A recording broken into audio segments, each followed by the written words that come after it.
नमस्कार, मध्य प्रदेश की महाडिबेट देख रहे हैं आप। मैं हूं प्रशांत कटारे।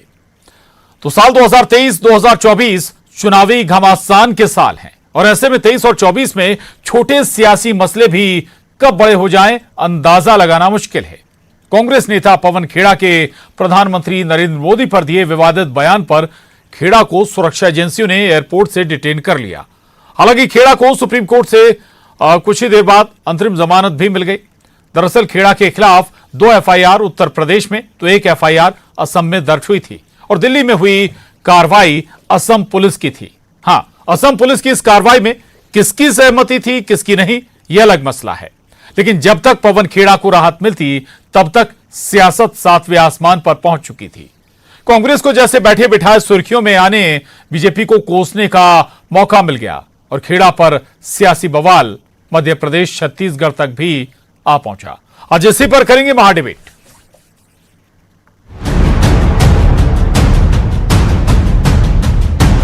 कांग्रेस के मीडिया और पब्लिसिटी सेल के चेयरमैन पवन खेड़ा 20 फरवरी को प्रधानमंत्री नरेंद्र मोदी पर बयान देकर अचानक विवादों में घिर गए। उनके खिलाफ 3 अलग अलग जगहों पर एफआईआर भी दर्ज हो गई।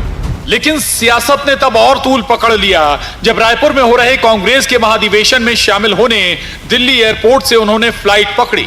लेकिन विमान उड़ान भर पाता उससे पहले ही पवन खेड़ा को सुरक्षा एजेंसियों ने नीचे उतार लिया। हालांकि खेड़ा को गिरफ्तारी के बाद सुप्रीम कोर्ट से अंतरिम जमानत भी मिल गई। नहीं चलेगी, नहीं चलेगी।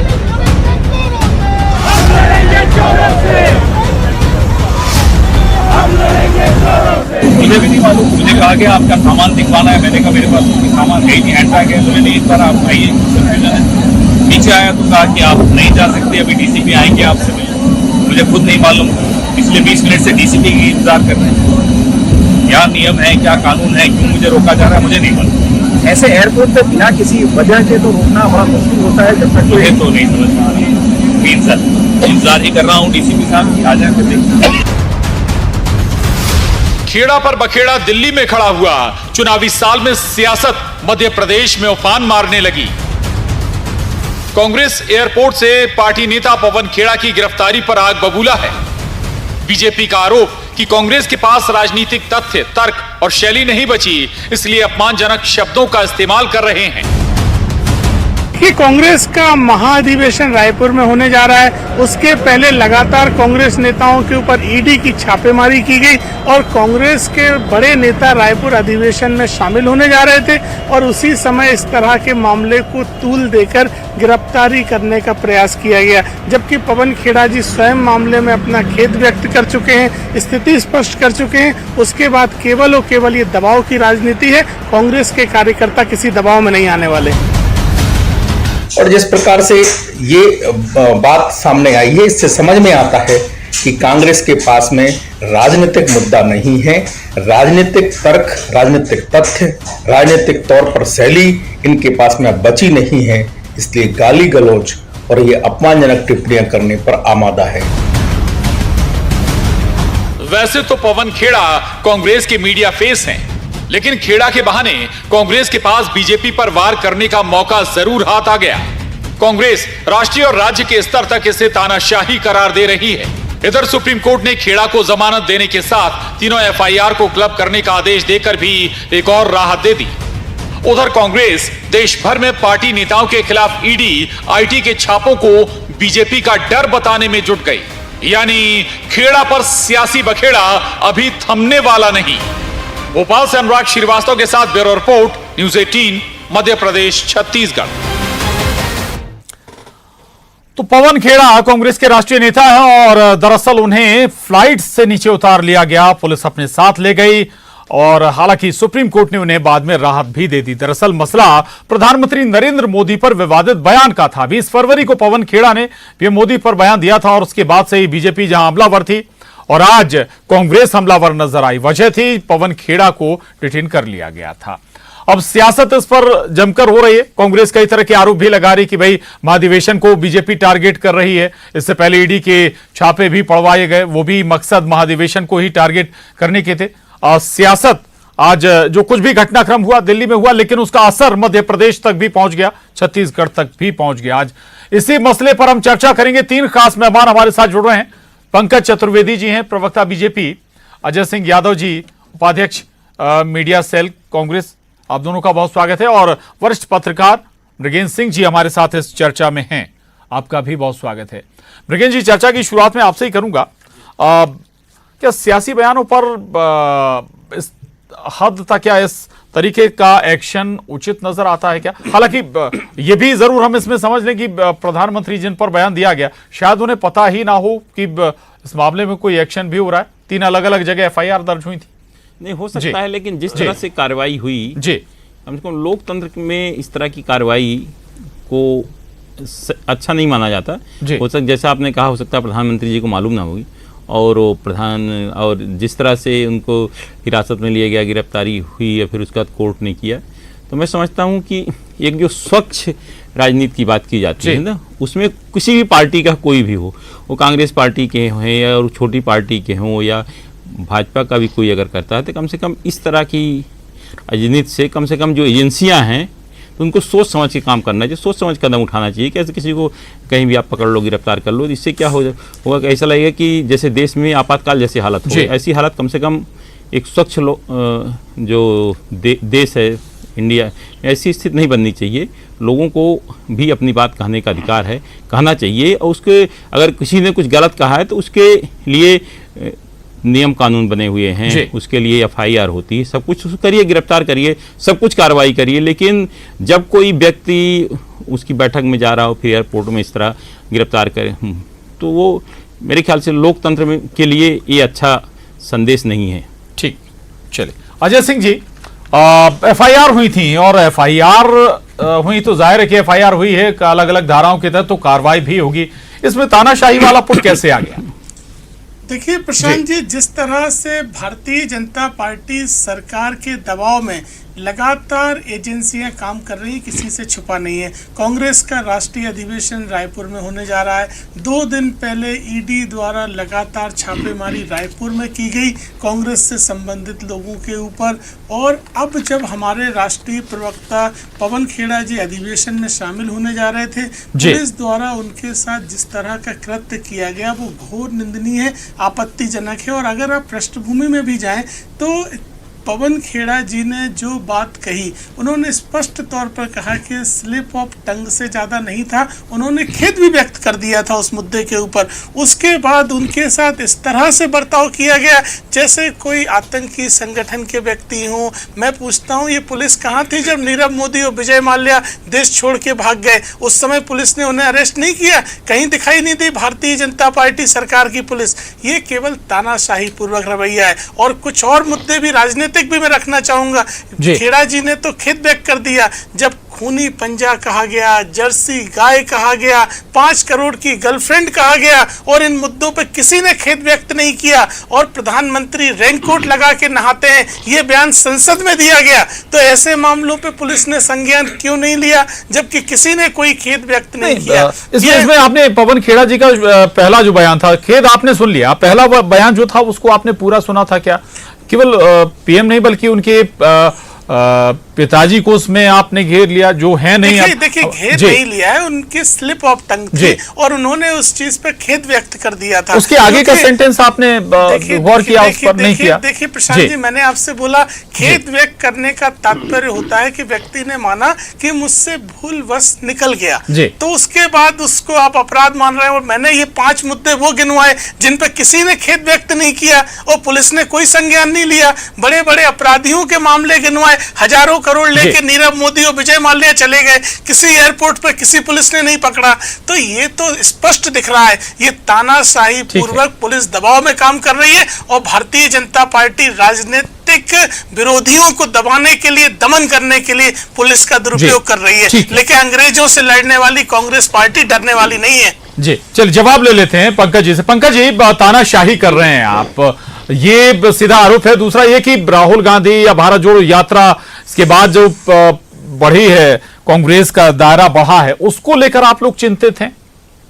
देखिए, आपने ठीक जिक्र किया। वो यात्रा जो पद प्राप्ति की यात्रा थी उसका संदेश था, मैं मोहब्बत का संदेश लेकर चला हूं, प्रेम का संदेश। ये मोहब्बत का संदेश जो पवन खेड़ा जी ने दिया। और आपने बिल्कुल ठीक सवाल किया कांग्रेस से कि यदि वो पूरा वीडियो देखते तो उनको शर्म आती। कांग्रेस पार्टी का मीडिया विभाग का प्रमुख नेता जिसका सामान्य ज्ञान इतना अधूरा है, ये षड्यंत्र था, जानबूझकर किया गया था। और उसके बाद जिस प्रकार उन्होंने कहा कि क्या नाम है, अच्छा ये नहीं तो ये नाम है, लेकिन काम तो कैसा कर रहे हैं। और ये कांग्रेस की जो गाली गैंग है, जो समय समय प्रधानमंत्री जी कभी जाति को लेकर, कभी उनकी नीची जाति को लेकर, कभी गरीबी को लेकर, कभी उनके व्यवसाय को लेकर उन पर हमला करती थी, चलता था। मौत का सौदागर, औकात दिखा देंगे, नीच जाति का, चाय वाला क्या करेगा, ये इन्हीं कांग्रेस के लोगों के शब्द थे। लेकिन ये पराकाष्ठा है निर्लजता की कि आप प्रधानमंत्री के दिवंगत पिताजी का नाम लेकर परिहास कर रहे हैं, और स्पष्ट तौर पर दिख रहा है कि जानबूझकर आप परिहास कर रहे हैं। और जिस पर विधिवत प्रकरण पंजीबद्ध हुआ है, और प्रकरण पंजीबद्ध करने के बाद पुलिस ने सुप्रीम कोर्ट ने यह कहा कि गलत गिरफ्तार किया पुलिस ने। पुलिस पूछेगी कि हवाई जहाज से गिरफ्तार करेंगे, जीप से गिरफ्तार करेंगे, कार से गिरफ्तार करें, कि सड़क पर कि पैदल। असम पुलिस की कार्रवाई थी, असम पुलिस ने दिल्ली पुलिस का सहयोग मांगा, कार्रवाई हुई और जमानत मिली। हमने कोई ये कहा कि जमानत क्यों दे दी सुप्रीम कोर्ट ने? सवाल ये बड़ा कि उसके बाद क्या अपराध किया? कांग्रेस के राजनेताओं ने उस विमान को रोक कर रखा। पहली बार देश के इतिहास में विमान को रोका गया है, जिसका अलग प्रकरण पंजीबद्ध हुआ है। ये कौन से काम कर रहे हैं? ये गाली गैंग गुंडाई करना चाहती है। नहीं पंकज जी, आरोप यही है ना कांग्रेस का कि भाई सरकार के दबाव में आप एक्शन ले रहे हैं, कार्रवाई कर रहे हैं। अरे सर, आप कोई भाई बयान जी सर प्रशांत जी, आप हवाई जहाज को उड़ने से रोके। एयर स्ट्रिप पर जो सिक्योरिटी जोन है वहां उतरकर कांग्रेस के नेता हवाई जहाज को घेर कर नारेबाजी करें। पवन खेड़ा गाली बके प्रधानमंत्री जी के पूज्य पिताजी को, दिवंगत पिताजी को, जो इस दुनिया में नहीं, जिनका राजनीति, हम तो खुलकर कहते हैं कि बीजेपी की खूब आलोचना करो, खूब निंदा करो, मुद्दों पर आओ बात करने, पर ये गाली गैंग कौन सा काम कर रहा है? यही भारत जोड़ो यात्रा, ये राहुल गांधी जी की भाव और भावना है जो पवन खेड़ा जी ने व्यक्त किए हैं, और यही इनकी राजनीति है। और इसीलिए यदि कानून की व्यवस्था काम करती है, तानाशाही दिखती इनको। तानाशाही 75 में थी, इंदिरा गांधी जी ने जो तानाशाही लागू करी थी, तानाशाही उस समय थी जब 100 चुनी सरकार को 356 लाकर बर्खास्त कर दिया गया। देखा है देश ने 65-70 साल वो दौर, लेकिन शर्म आना चाहिए कांग्रेस के लोगों को।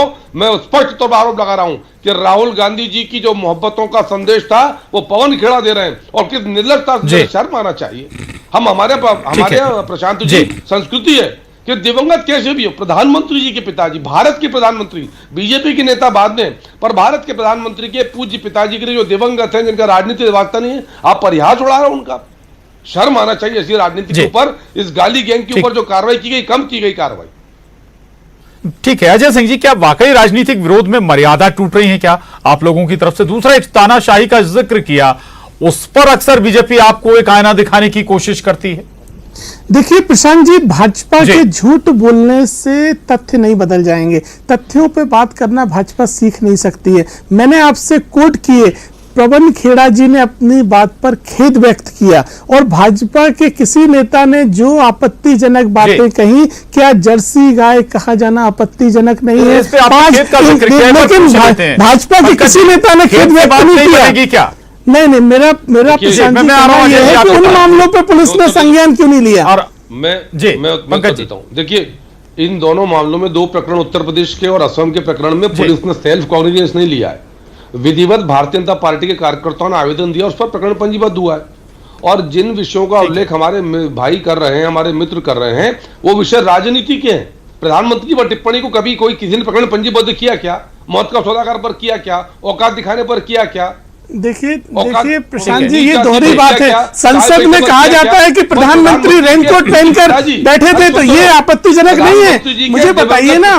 नहीं, ये दोहरा रवैया है पंकज जी, ये दोहरा रवैया है। यार, इन मामलों पर किसी ने खेद व्यक्त नहीं किया। आप राजनीतिक दुरुपयोग कर रहे हैं संस्थानों का। ये संस्थानों का दुरुपयोग स्पष्ट दिख रहा है। ये तानाशाही चल रही है, ये तानाशाही है पंकज जी। झूठ बोलने से, जोर से चिल्लाने से तथ्य नहीं बदलेंगे।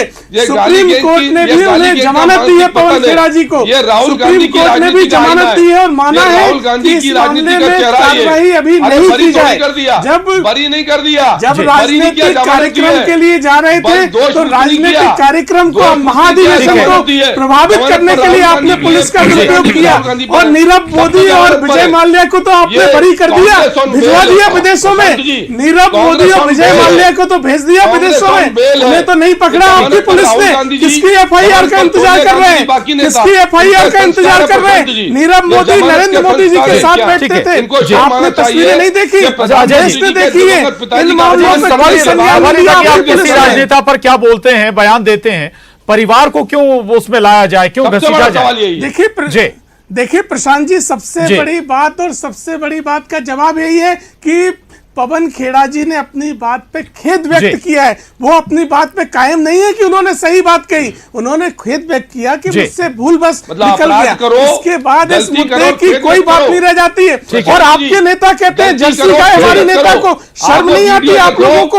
आप मुझे बताइए, मैं आपके वीडियो दिखा दूंगा जब आप मोदी जी के ऊपर चीखते चिल्लाते थे जर्सी गायों खूनी पंजे पे, वो वीडियो मैं आपके दिखा दूंगा।